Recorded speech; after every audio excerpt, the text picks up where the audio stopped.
कालू ने बारिश से बचने के लिए बड़े से पत्तों से एक छोटा सा आश्रय बनाया। एक बार की बात है, हरे भरे जंगल के एक कोने में एक गरीब चिड़िया रहती थी। वो छोटी सी थी और उसका घोंसला भी बहुत ही साधारण था। चिड़िया का नाम था टुनटुनी।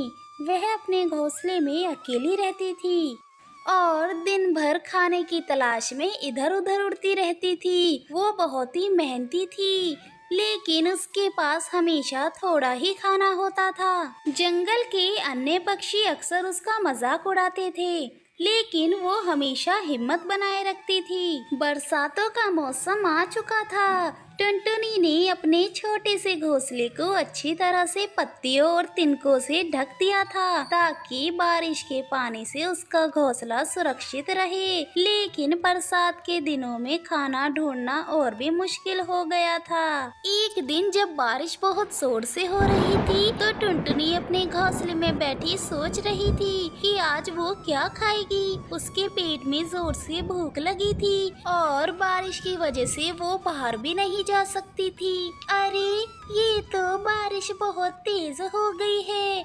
अब मैं खाने का इंतजाम कैसे करूं? उसी समय टुनटुनी को कुछ आवाज सुनाई दी। उसने देखा कि एक कौवा, जिसका नाम कालू था, उसने घोंसले के पास आया और उसे आवाज देने लगा। कालू एक बड़ा और बुद्धिमान कौवा था, जिसे जंगल में सभी पक्षी जानते थे। टुनटुनी ने कालू को देखकर कहा, कालू भैया, आप इस बारिश में बाहर क्यों आए हैं? कालू ने मुस्कुराते हुए कहा, टुनटुनी बहन, मैं तुम्हारे लिए कुछ लाया हूँ। मैंने देखा कि तुम अक्सर खाना ढूंढने में परेशानी का सामना करती हो, इसलिए मैंने सोचा कि मैं तुम्हारी मदद कर दूं। इतना कहकर कालू ने अपनी चोंच से एक छोटा सा थैला निकाला और उसे टुनटुनी को दे दिया।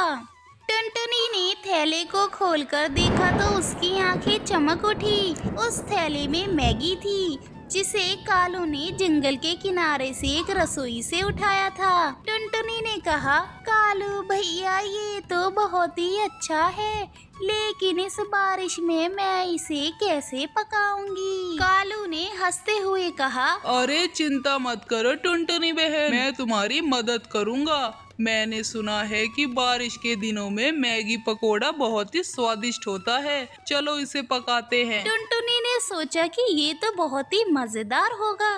कालू ने बारिश से बचने के लिए बड़े से पत्तों से एक छोटा सा आश्रय बनाया और फिर दोनों ने मिलकर चूल्हा जलाया। जंगल में पड़ी सूखी लकड़ियों से आग जलाई और धीरे धीरे मैगी को पकाने लगी।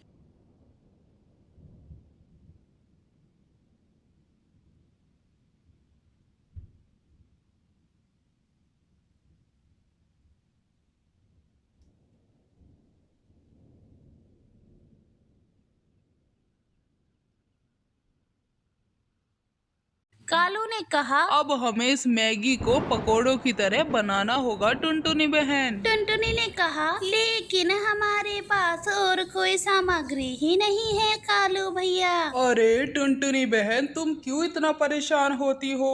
जब मैं मैगी लेकर आया था तो जहाँ से मैंने मैगी ली वहीं से इसकी सामग्री भी ले आया था। बेसन, मसाले सब है मेरे पास। तुम परेशान मत हो और मैगी पकोड़े बनाने की तैयारी करो और खाने का इंतजार। कालू और टुनटुनी ने मैगी में सारी सामग्री को डाला और पकोड़े बनाने शुरू कर दिए और कुछ ही समय बाद मैगी पकोड़े बनकर तैयार हो जाते हैं, जो देखने में बहुत ही स्वादिष्ट लग रहे थे। टुनटुनी की जीभ पर तो पानी ही आ रहा था। तभी एक और आवाज सुनाई दी। टुनटुनी और कालू ने देखा कि एक सुंदर कौवी, जिसका नाम गोरी था, वो वहाँ आती है। गोरी हमेशा से ही बहुत ही दयालु थी। उसने मुस्कुराते हुए कहा, टुनटुनी बहन, क्या मैं आपके साथ इस स्वादिष्ट पकोड़ों को आनंद ले सकती हूँ क्या? टुनटुनी ने खुशी से कहा, गोरी बहन, जरूर, ये तुम्हारा भी है। गोरी ने भी अपने साथ कुछ मीठे पेड़ लाए थे, जो उसने जंगल से इकट्ठे किए थे। उसने कहा, हमारे इस स्वादिष्ट मैगी पकोड़ों के साथ ये बेर भी खाएंगे, इससे इसका स्वाद और बढ़ जाएगा। फिर क्या था, तीनों ने मिलकर मैगी पकोड़ों और मीठी बेर का आनंद लिया। टुनटुनी का मन बहुत ही खुश हुआ। उसने कहा, कालू भैया और गोरी बहन, आप दोनों ने मेरी इतनी मदद की। आप दोनों की वजह से आज मैं बहुत ही स्वादिष्ट खाना खा पाई। आप दोनों का बहुत बहुत धन्यवाद। कालू ने हंसते हुए कहा, अरे टुनटुनी बहन, हम सब दोस्त हैं। दोस्ती का यही तो मतलब होता है कि एक दूसरे की मदद करना और खुशियां बांटना। गोरी ने भी कहा, हाँ टुनटुनी, हम सब एक ही जंगल में रहते हैं और हमें एक दूसरे का ख्याल रखना चाहिए। यही हमारे जीवन का असली सुख है। उस दिन के बाद टुनटुनी, कालू और गोरी की दोस्ती और भी गहरी हो गई।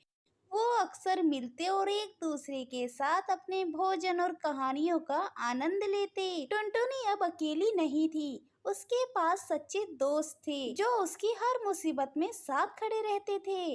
जंगल के बाकी पक्षियों ने भी टुनटुनी और उसके दोस्तों की कहानी से बहुत कुछ सीखा। अब वो भी एक दूसरे की मदद करने लगे और उनके बीच प्रेम और सहयोग का वातावरण बन गया। टुनटुनी ने सीखा कि जीवन में असली दौलत पैसा या वस्त्रों में नहीं, बल्कि अच्छे दोस्तों और उनके साथ बिताए गए प्यारे पलों में होती है। वो अब पहले से भी ज्यादा खुश थी, क्योंकि उसे पता था कि उसके पास अब ऐसे दोस्त थे जो हर मुश्किल में उसके साथ खड़े हैं। और इस तरह गरीब टुनटुनी कालू गोरी की दोस्ती की कहानी पूरे जंगल में प्रसिद्ध हो गई। लोग कहते हैं कि अगर कोई सच में अमीर है तो वो है जिसके पास सच्चे दोस्त है, जो हर हाल में उसके साथ खड़े रहते हैं। दोस्तों, ये कहानी आपको कैसी लगी?